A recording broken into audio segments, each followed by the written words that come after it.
have to really escalate the noise we make so that we'll be heard.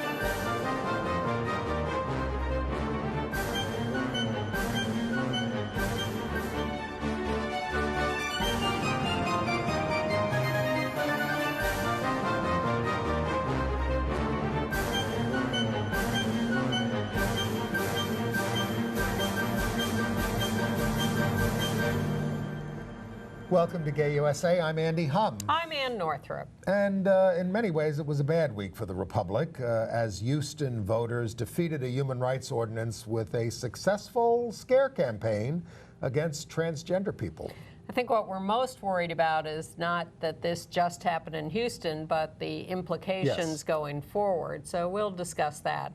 However, all is not lost. We have, among other election results, a new mayor of Salt Lake City, Utah, who is a lesbian. The Obama administration is backing a transgender girl who wants the option of using her high school girls' locker room in the same way as her female teammates. Very important decision by a Missouri court, which was forced into a position of upholding discrimination against a gay employee of a company. The new president of the University of North Carolina system is an anti-gay bigot, who we remember from a past administration. A gay activist couple in Palm Springs, California, was brutally bashed for holding hands in the street. Northern Ireland passed a marriage equality bill. Yippee! Only to have it vetoed by one of the parties under their power-sharing agreement. Boo! Greece, however, is moving toward equal rights for LGBT people. And we'll review 3 Tony winners, Matthew Broderick, Annalay Ashford, and Julie White in Sylvia on Broadway. Yeah, we saw it. I sat through the whole thing. There's your preview. There you go. You don't have to wait till the end. Yeah. You can go to sleep now, but don't go to sleep. No. First, we'll go to Houston. Well, all right. As you know, this is the long saga of the Houston Equal Rights Ordinance, HERO. Yeah. And we thought we could keep it off the ballot, tried to, but the Texas Supreme Court said you got to put it on the ballot, and they did, and we lost bad. 61 to 39%, the voters of Houston said this law is not going into effect. A law that doesn't just protect LGBT people, but protects people on the basis of race and pregnancy and all these other kinds of veteran statuses. Status. Yes, all those other things. But it all came down to, we got a picture here, it all came down to bathrooms. They called it the bathroom bill. They said, if you, and their whole ad campaign was, if you pass this bill, any man who says he's a woman on a given day can go into the girls' room and molest your daughter, which of course is all absurd, but it worked. It's absurd because it doesn't happen, right. And because that's not why people are in restrooms, and this is a complete scare campaign that just won the day. Now, we were kind of flat-footed on this. Well, President Obama and Vice President Biden and Hillary Clinton all came in at the day before. And Sally Field. How could you not listen to Sally Field, holding up a nun? sign like Norma Ray? But it was all very last minute, and there was a sense, as people are now looking at the campaign and trying to dissect why this happened and why we lost, and why an ordinance that did have like 15 categories of protection for various populations. Yeah, I mean, it's the only top 10 city in the country, or in population, that isn't covering LGBT rights. And has elected a lesbian mayor 2 or 3 times now. However, there is a silver lining, because they voted on this in 1985, and they repealed it by an 80-20 margin. Progress. Well, I mean, I don't want to make a joke of it, because this is a huge setback for the movement, and let's talk about why. Because now the right wing has realized that this bathroom argument really has resonance with people, and they're trying to put a referendum on the ballot in California, a privacy thing, which will say you can only use the restroom or the locker room of your birth gender, I guess, Right. and if not, you can be fined and penalized and all this other kind of stuff, and that may take off. And what's going to happen to the Equality Act, which, I mean, this is the argument they will raise against it. They use this argument in New York against the gender non-discrimination But that's bill. the thing. Sometimes it has worked and sometimes it Works in hasn't. New York. So it's, but it didn't work in Florida County where they had a big fight over it. And there are other places where it hasn't worked. And so the deal now is to look at all these campaigns and try to figure out how to combat it. But what the right wing has going for it is that they can be absolutely shameless and relentless and overt in their campaign. Is it unfair to say that we should answer them and respond instead of running these soft ads that we do, begging people to be tolerant? Well, the soft ads we ran didn't even deal with the charges from the right wing. They instead concentrated on things like the other discrimination that was going to be outlawed. So the right wing is throwing no men in women's bathrooms, and our response is veterans will be protected, or this protects against racial discrimination. I mean, our side did run an ad with a trans man, and quite frankly, just show advertising of bearded trans men going in who are now going to have to go to women's rooms if they haven't fully transitioned, as they say. Well, that's going to be very confusing to people, because if that happens, then the women in the women's rooms will say,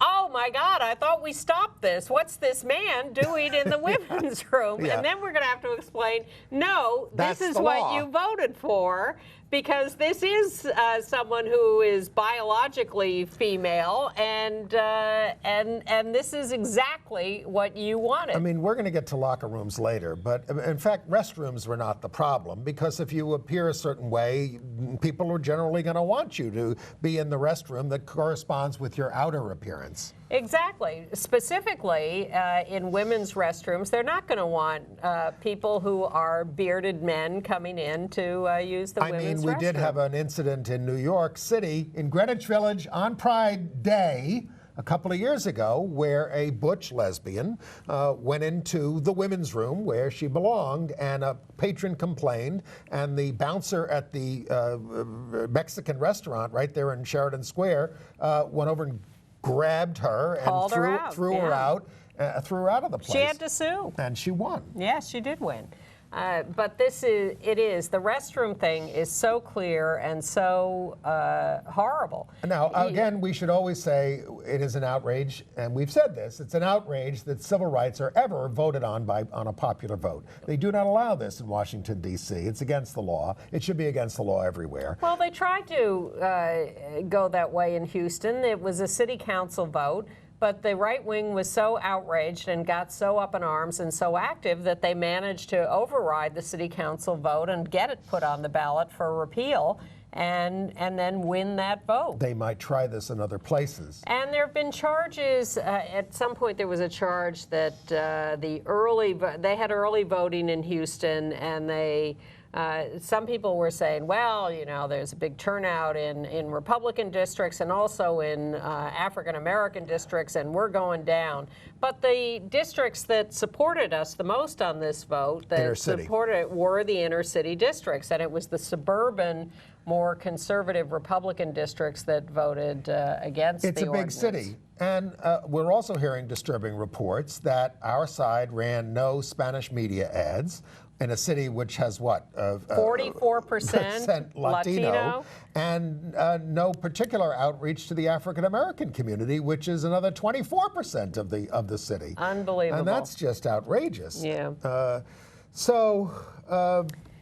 The Human Rights Campaign said they put more people on the ground on this vote than anything they've ever done before, but clearly not enough to overcome this. I mean, our major groups try to lull us, I think, into saying, oh, the vast majority of Americans support equal rights for us. 69%, the HRC said in a Human Rights Campaign back in March, 69% nationally support equal rights for us. But I think this kind of puts the lie to that. When you get down to it, there are ways in which people don't.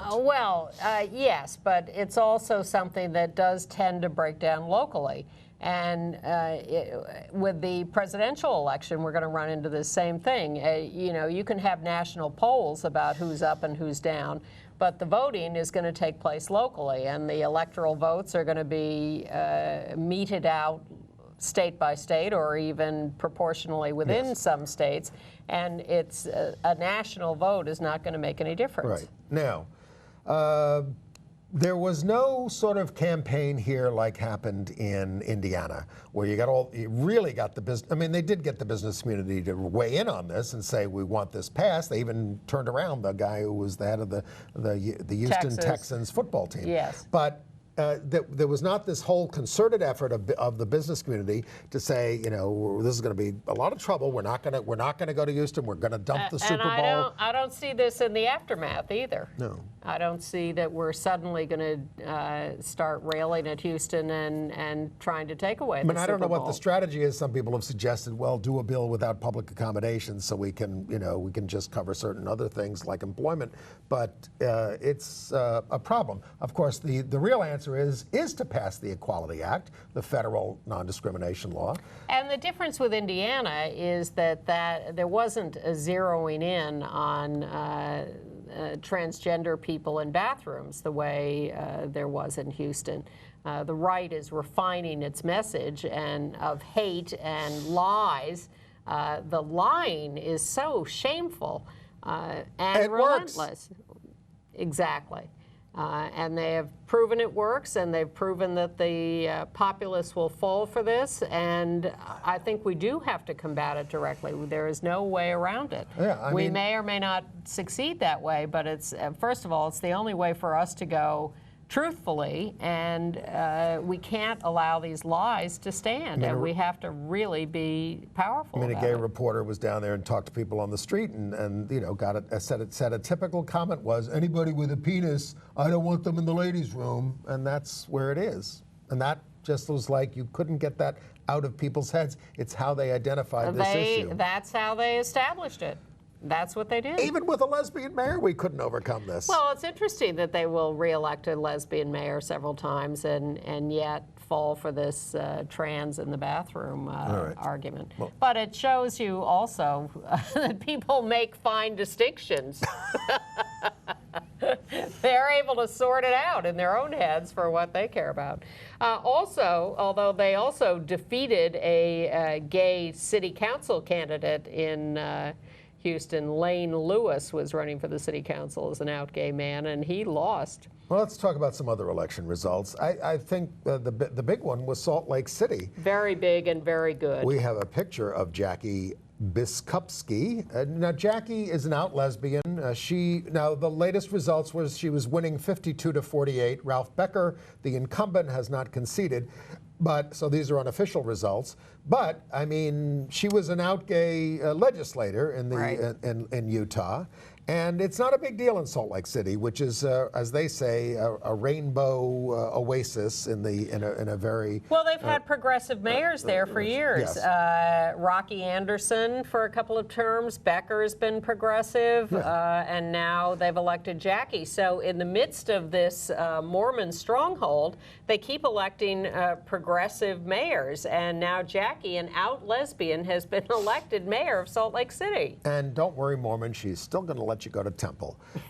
Derek Kitchen, who was one of the plaintiffs in the Utah marriage case, was also elected to the city council there in his first try for office. And that's a great story because, well, he's also at 52-48, but his opponent has conceded. What they have a 2-week later canvass of the vote that kicks in automatically, so that's why Jackie's is not fully official yet, but I don't think we're concerned about her being elected. Derek is definitely into the city council in Salt Lake. And in Mississippi, a plaintiff in the marriage case there, Joss Pritchett, lost the state auditor race. That was a statewide race by an open lesbian in Mississippi. She lost, but what I like about both this and Derek Kitchen's race is The people becoming activists, they become active on their own behalf and on behalf of the greater community, in this case fighting for marriage rights, and they go on to remain active and fight for larger issues.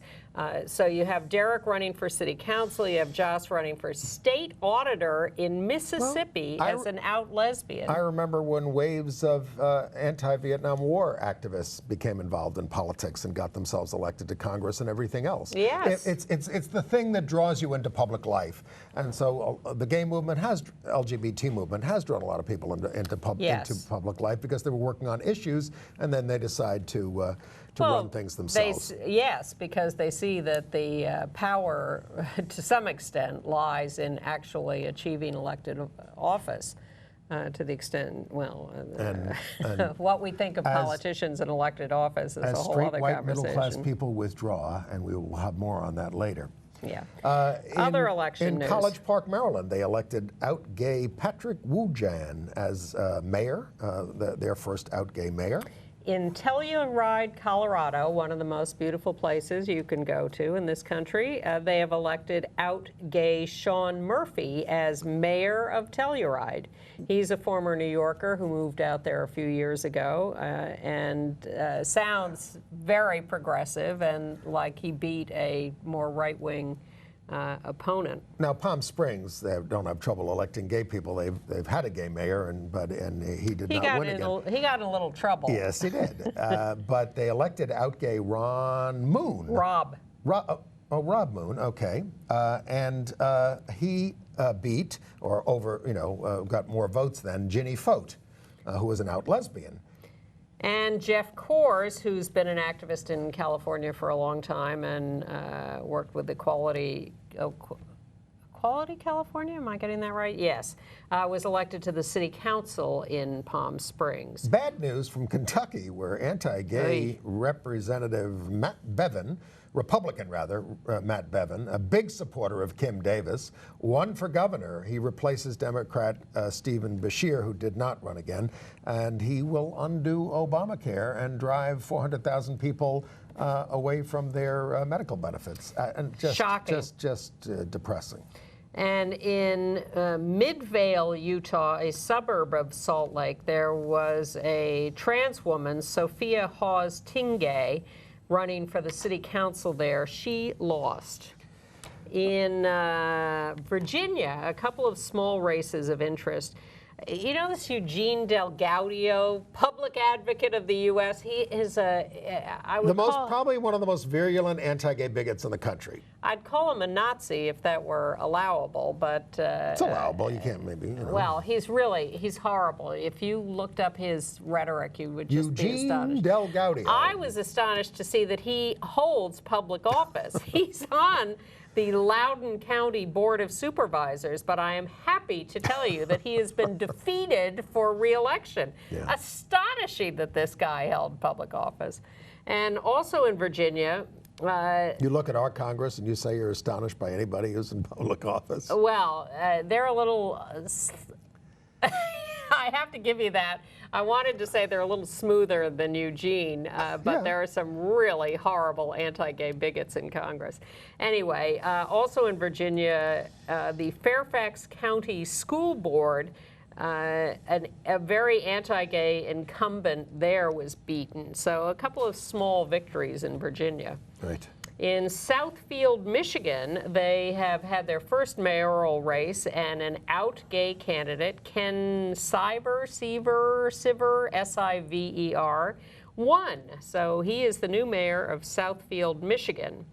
And in Columbus, Ohio, a gay man, Shannon Hardin, has won a city council seat. Okay. So there are bright lights around the country. But Marco Rubio is not one of them, but he's getting support from one of the most pro-gay plutocrats in the world, Paul Singer, who spends jillions of dollars to elect right-wing nuts, even though he gave a lot of money to Freedom to Marry, the National Gay and Lesbian Task Force, because he has a gay son. Yes. Right.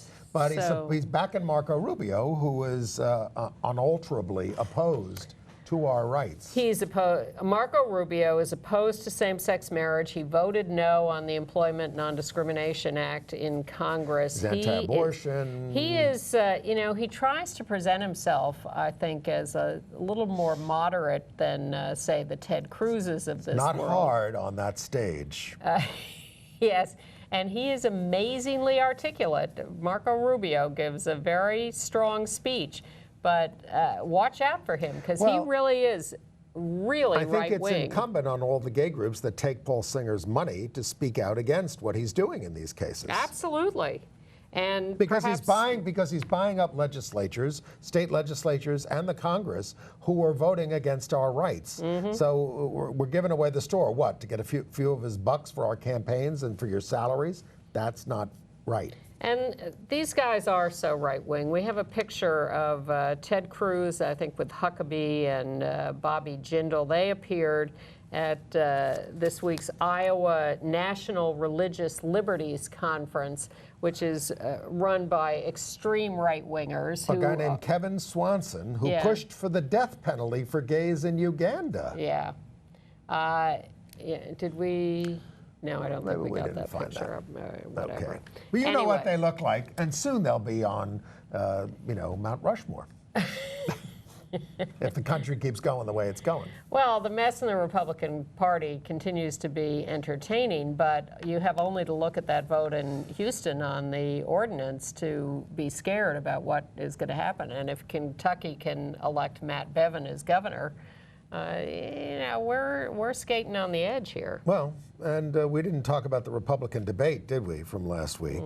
Right? No. Well, Ben Carson was asked about his service on corporate boards that approved domestic partner benefits. He voted for all these things. Well, I thought about that. He was on the Costco board and the Kellogg board, both for many years, because, you know, he's a big hero nationally, and so they want him on these boards.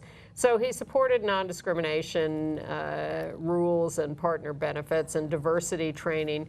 And he was quite eloquent at the debate about the fact that just because I oppose marriage doesn't mean I'm homophobic. I believe in rights for everybody. Oh, yes? But that's not true. He doesn't support the Equality Act. No, and I think when you're on these boards, you sort of go along to get along. I don't think they're... You don't go along to get along, you go along to get your check. Well, exactly. For going to the meetings. To get along, yes, exactly. There's nothing in it for him to oppose these kinds of things on these boards. You know, he says political correctness is dividing us. They're trying to distract from the fact that they don't want to let us advance in our rights. And the Congress doesn't want to let us advance in our rights. Jared Polis, representative from Colorado, Democrat, offered the Equality Act, which covers LGBT rights, comprehensively to an anti-union legislation for yeah, we're not happy to see that go away. But it was ruled not germane. Yeah, this was in the House Education and Workforce Committee. So they wouldn't allow it to go forward. Well, thank you, Jared, for bringing it up. It's nice to see it not disappear. Can you get it in the transportation? Can you get it in the highway bill? Everything else, everybody's getting in the highway bill. I hope they finally do something about the infrastructure and start fixing roads and bridges and everything. No, these are end times. Well, at least we're old. Well,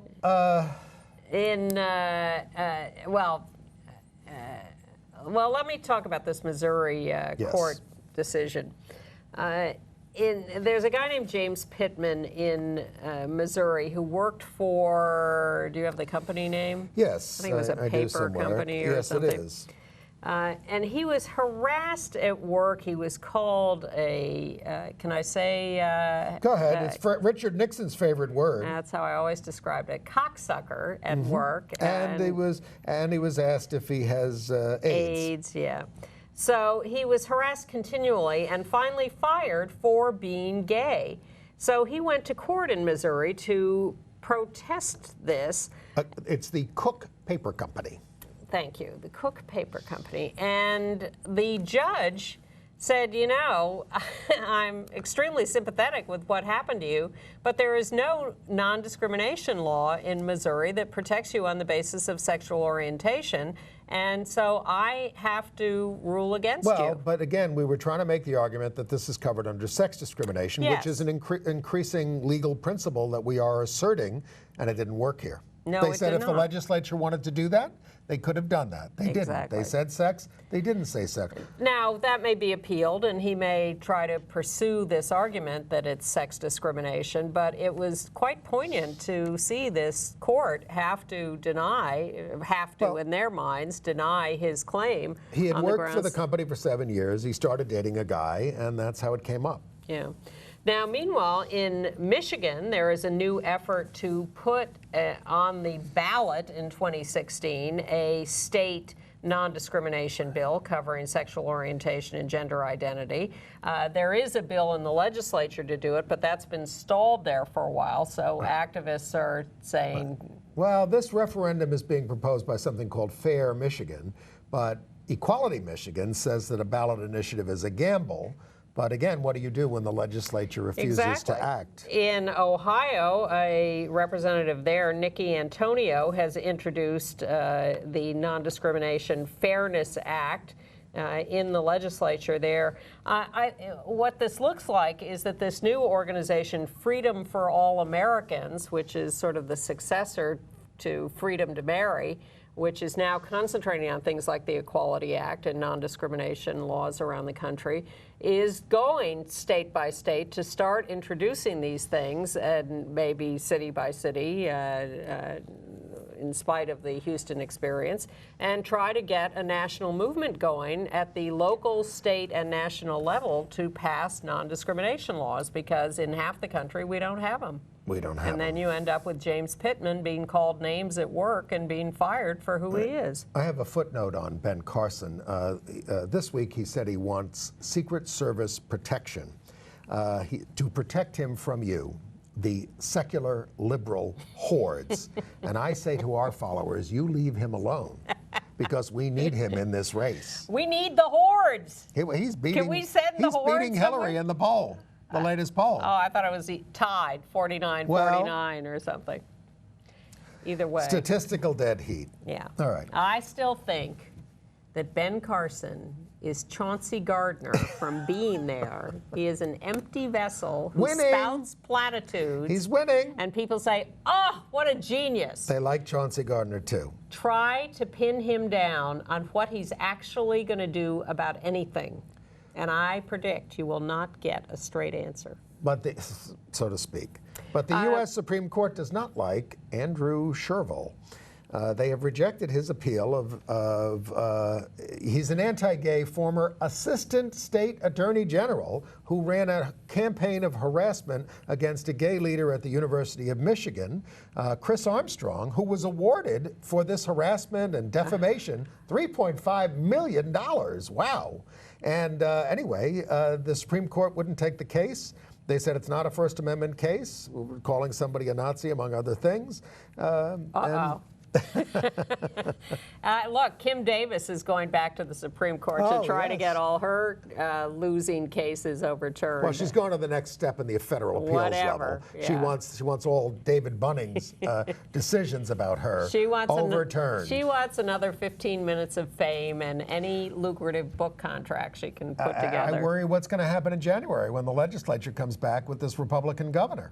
And they're might try to pass some law giving Kim Davis all kinds of rights. By the way, a majority of Americans now, 56%, believe government officials like Kim Davis who issue marriage licenses should be required to issue them to same-sex couples, even if they have religious objections. 41% said there should be a religious exemption. But as we said, that's a national poll. And if you look state by state, yes, the legislature in Kentucky in January could come in and institute all sorts of religious exemptions for state and local officials who don't want to be nice to us. Speaking of exemptions, or do their jobs. Mount Sinai Hospital in New York, according to my friend Ann Northrup, wants to end domestic partner benefits. I've seen the letter. that you have to get married if you want to get the benefits. Now that marriage is legal for same-sex couples, we will no longer be offering domestic partner benefits to same-sex partners. Many corporations have gone this route. Some cities and states have gone this route. Yep. Not New York City Yep. yet. They're still offering domestic partner benefits, and it's not just that, some of us don't want to be married because we don't like the institution and it's not for us, but it's also older people who live together sometimes who get benefits and don't want to jeopardize certain kinds of things. Well, I also think that it's a very strange system, and if you want to offer benefits, say, to a spouse because you think that's good for your employee and makes a better workforce and all of that, why should you make a distinction between people who are married and people who are not? It's a strange kind of hierarchical decision. I mean, I guess they think you're taking more responsibility when you get married. You're not trying to fake us out and just giving it to your roommate or anything like that, or whatever it is. Frankly, but I mean, even if it was your roommate and you're sharing the common necessities of life, what's the problem? Exactly. And I mean, the first domestic partner benefits in the world were given by the Village Voice, and all they said was, you can designate one other person on your policy. even the Catholic Church has done that in San Francisco when they were going to lose some city contracts. They just, instead of saying, all right, we'll recognize same-sex couples, they said, we will recognize one person that you designate. And when you see it in person and you see what this does, what a blow this is to couples who've been together for many years and who rely on these benefits, and suddenly they're told, you get married or you lose the benefits. It's ridiculous and heartbreaking. As it is, they say 7% of people who do get married just for benefits. But, absolutely. For tax consequences, for all sorts of benefits. All those kinds Plus of which, the studies that have been done of domestic partner benefits that are given show that there's very little economic impact on the institution giving the benefits. It's a really small number of people who take advantage of that. Right. All right. So yeah, if you want to complain to Mount Sinai, which has now taken over most of the medical industry in New York City, that's the other thing. They now control so many of the hospitals and medical institutions that this has wide implications. Now here's one for you to ponder. In the state of Pennsylvania, Nino Esposito adopted his partner. This was a very common thing to do in the old days. He actually did this, his male partner, they're the same age practically, to establish a legal relationship. They did this in 2012 when they didn't think they were ever going to see same-sex marriage in Pennsylvania. They don't have a statewide gay rights law in Pennsylvania. This is like 1950s kind of stuff. No. 2012. Well, people did this in New York for a long time. Yes, they did. Yes, they did. And then the court stopped it long before marriage ever came about. Yeah. They just didn't like it. These guys have been together for 40 years. But now they're trying to undo the adoption so that they can legally marry. And the judge says annulment of adoptions are generally limited to cases of fraud. But the ACLU is representing Esposito and Boston. Because they can't get married because they're, what, father and son? Yeah. Well, I mean... A fine pickle you've gotten yourselves into. Well, when I first... 2012? Come on. All right. They could have gone to New York and gotten married. That's true. Or wherever. That's true. Yeah. Yes, in 2012 you could have gotten married in New York. Or lots of neighboring places. What else do we have? Go ahead. Interesting study in D.C. The D.C. Office of Human Rights did one of these test things where they sent resumes to employers. And they sent a couple of resumes of people who were clearly trans identified by associations they had and name changes they had, and they just were easily readable as trans, versus a couple of other resumes of people who had nothing indicated that they would be anything but non-trans. And the non-trans people were clearly less qualified for the jobs they were applying for than the trans people. And in half the cases, the employers chose the less qualified non-trans person to call in for interviews or offer the job Well, to. there's a lot of discomfort out there, so we might as well talk about the case in Palatine, Illinois. Yeah. All right. The Federal Education Department says, the U.S. Department of Education says that the school district there violated the anti-discrimination laws when they wouldn't allow a transgender student in the high school, I guess it is, right, who identifies as a girl and plays on the girls' team and is accepted as a girl, called by female pronouns and everything. But they won't allow, the school says when she changes and showers in the girls' locker room, it has to be with restrictions, has to be behind a curtain. Or in a separate room. Yeah, the girl says, you know, I might do that, but I want the option of being able to do it with everybody else. I would want to be accepted like everybody else. Well, I want it to be my choice to be behind the curtain, not a mandate. The district says they are going to fight this in court.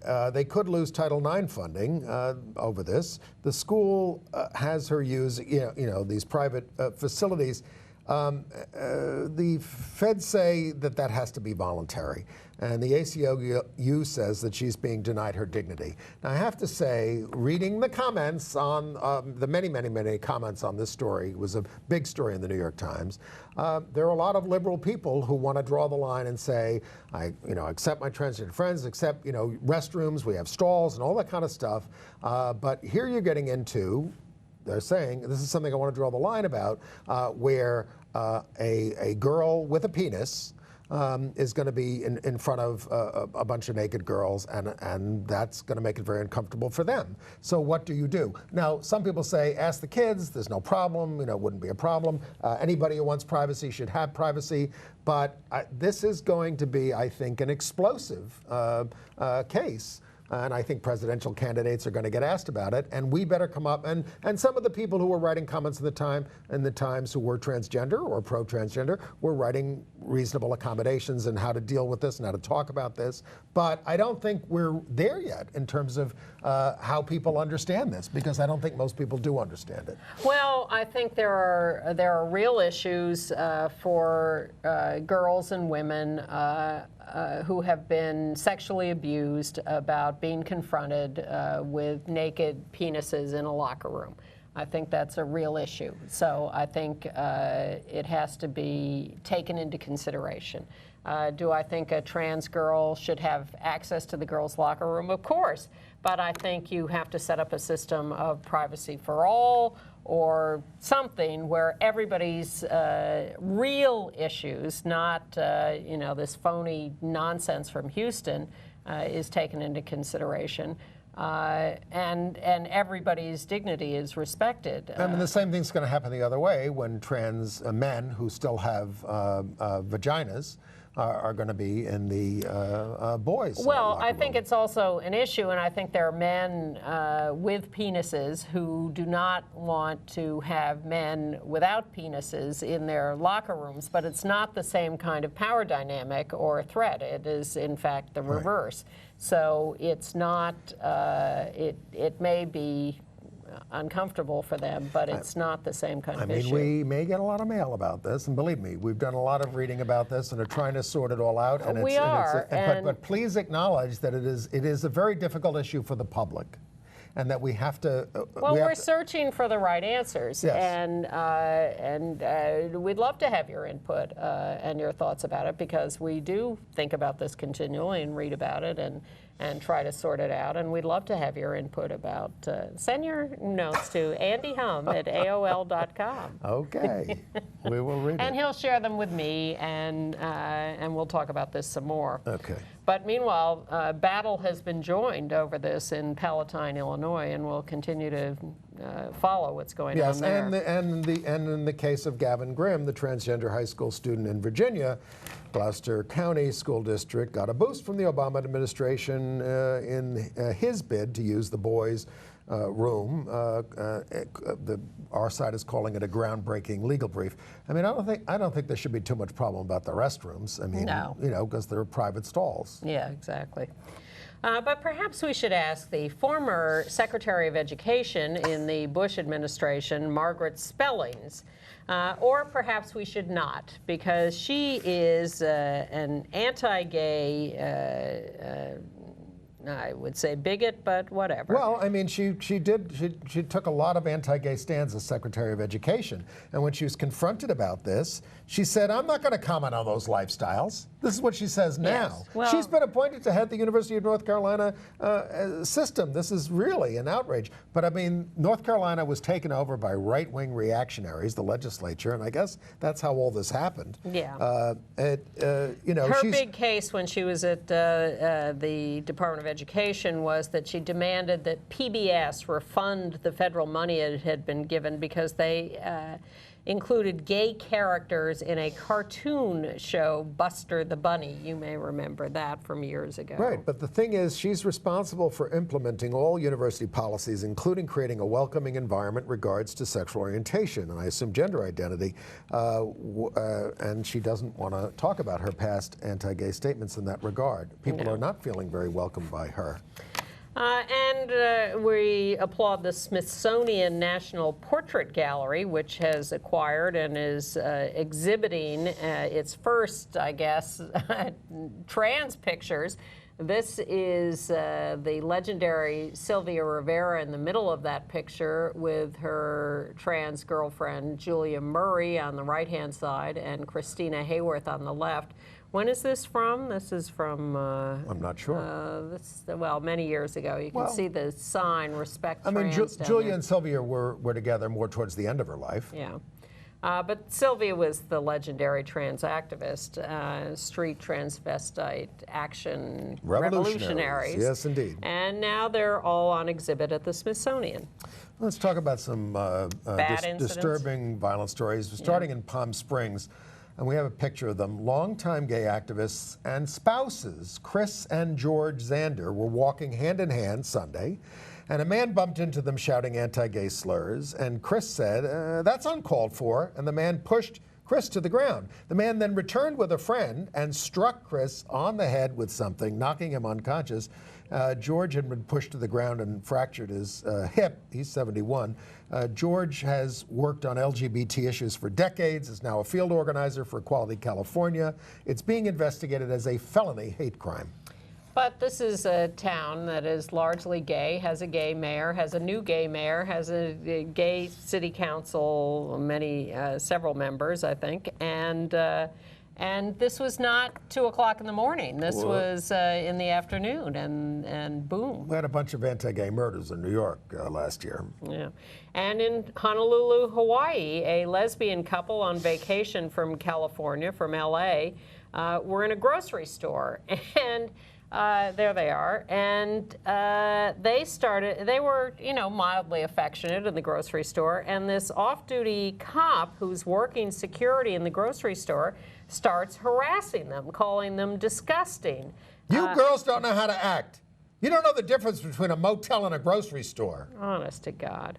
A scuffle ensued. They were arrested. Charges against them were dismissed. Yes, but meanwhile, they had to use all the money they had on them for bail. Oh, they had to stay around while all this was adjudicated. Yeah, so now they're working small jobs in Honolulu and trying to figure out if they can get back to L.A. Well, the Food Land did apologize to them. Yes.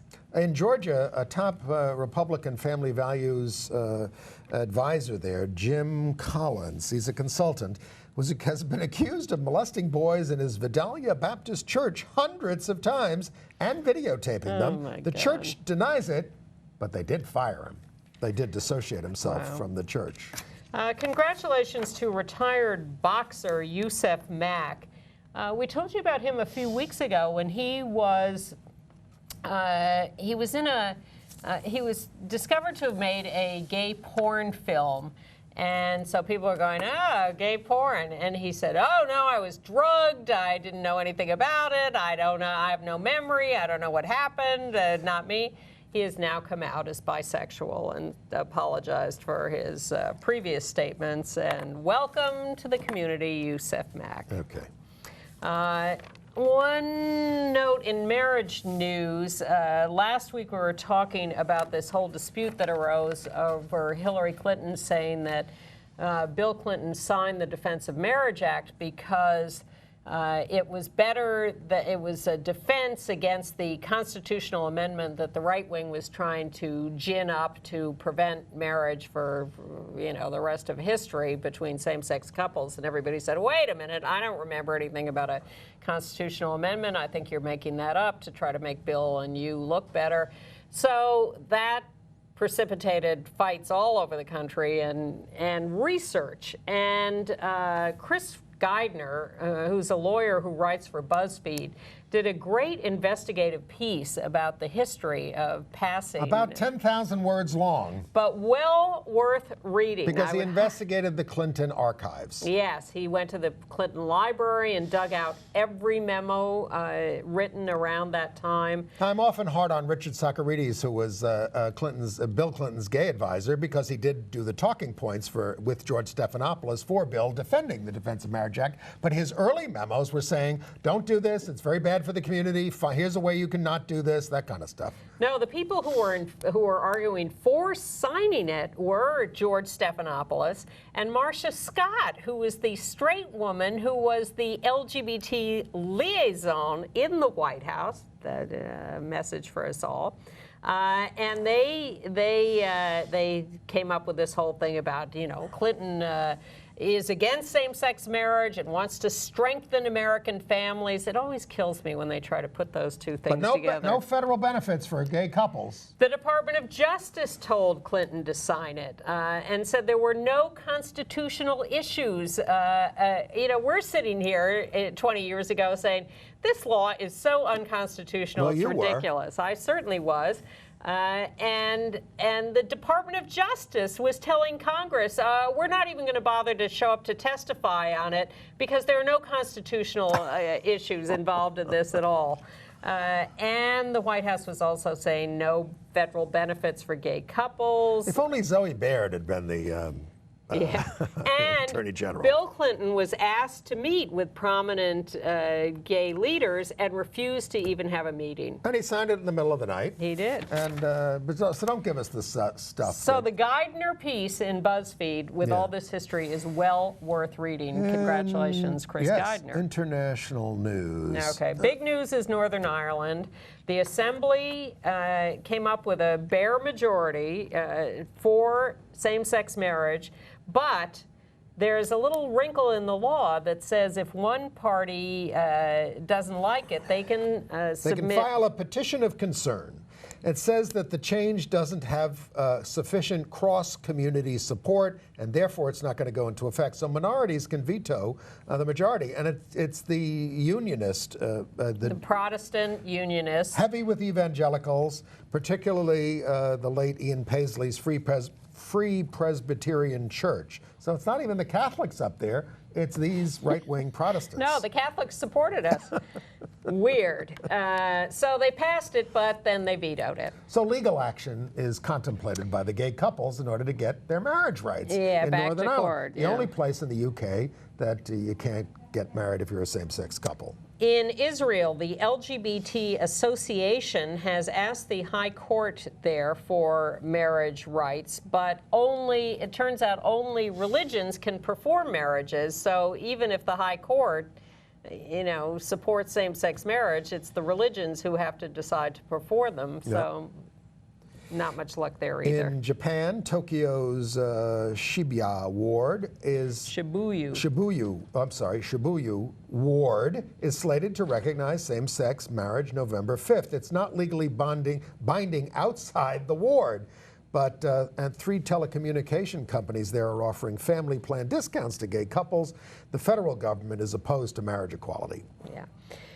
There was an ILGA conference, ILGA Europe, the International Lesbian and Gay Association, held a conference in Athens.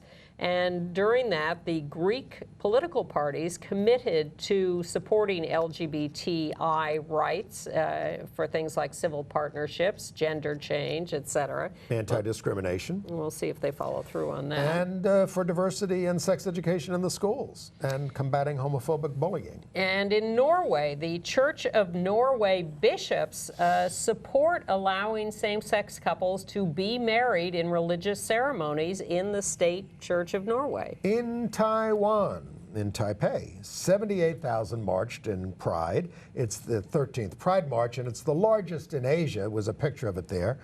The opposition leader, Tsai Ing-wen, widely expected to be the next president and the first female leader of the country, supports same-sex marriage, but she has not committed to pushing the bill through.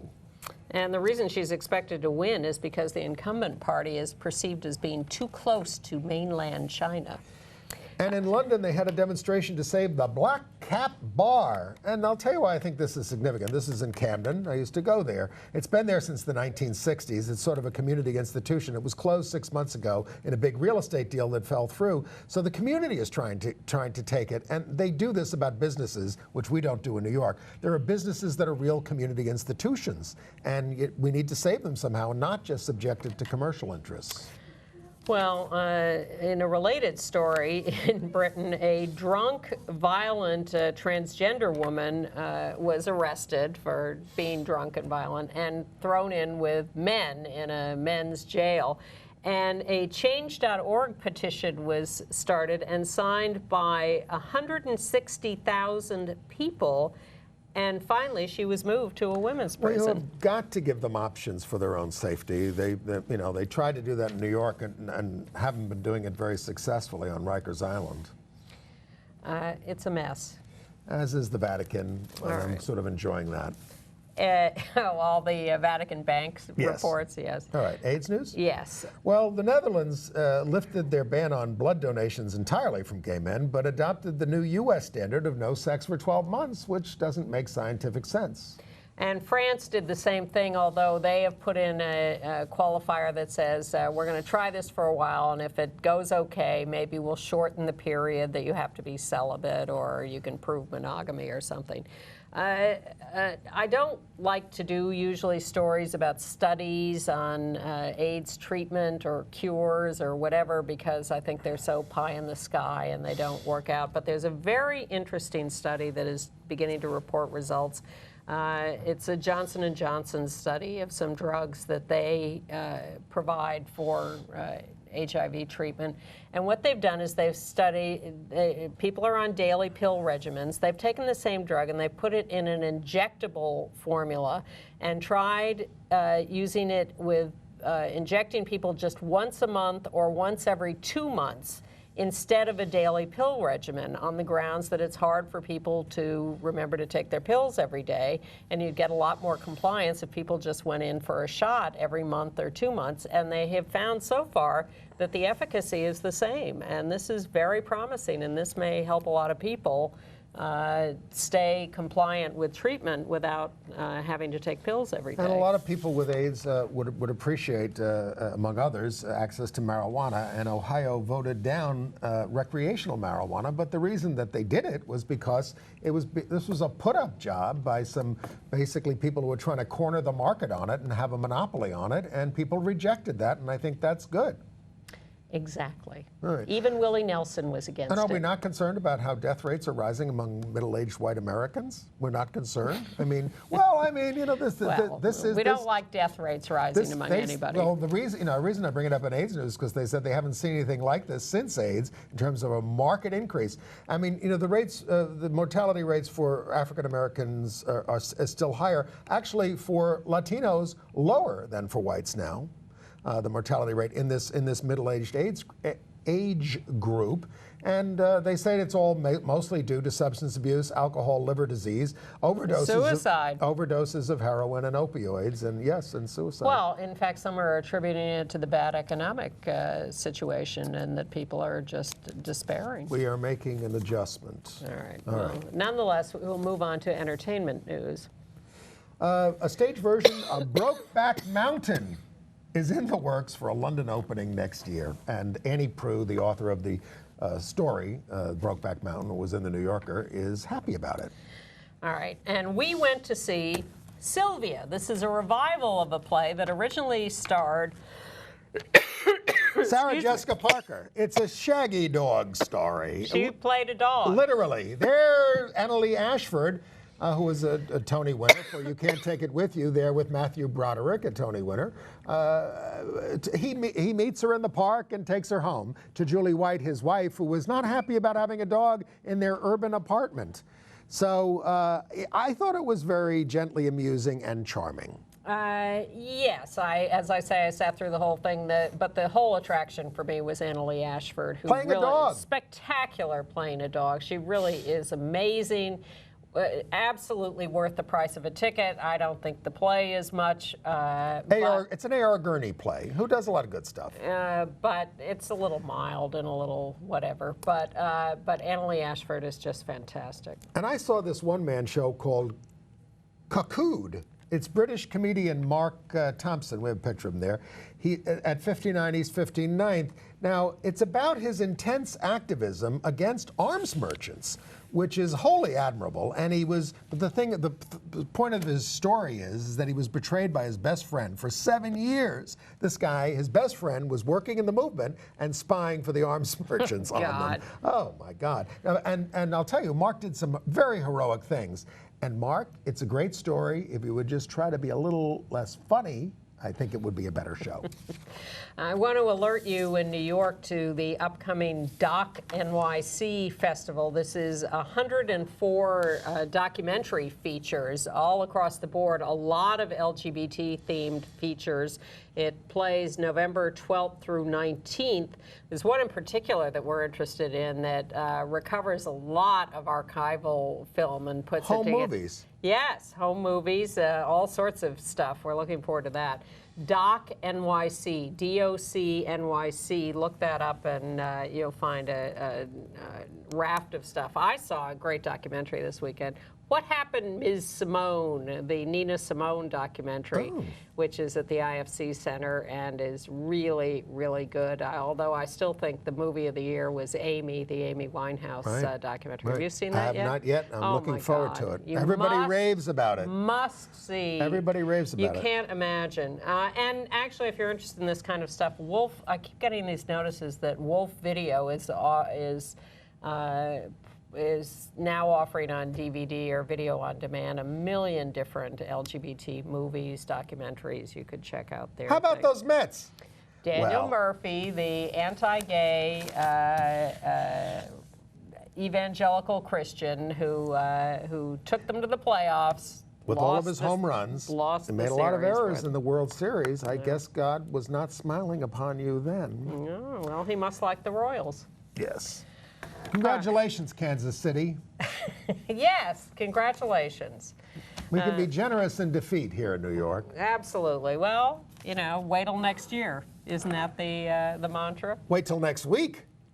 What's in the... Well, that's just What's us. happened since we started this show? Yes, well, we'll check. That's what constantly happens. Yes, we go home and we start all over again.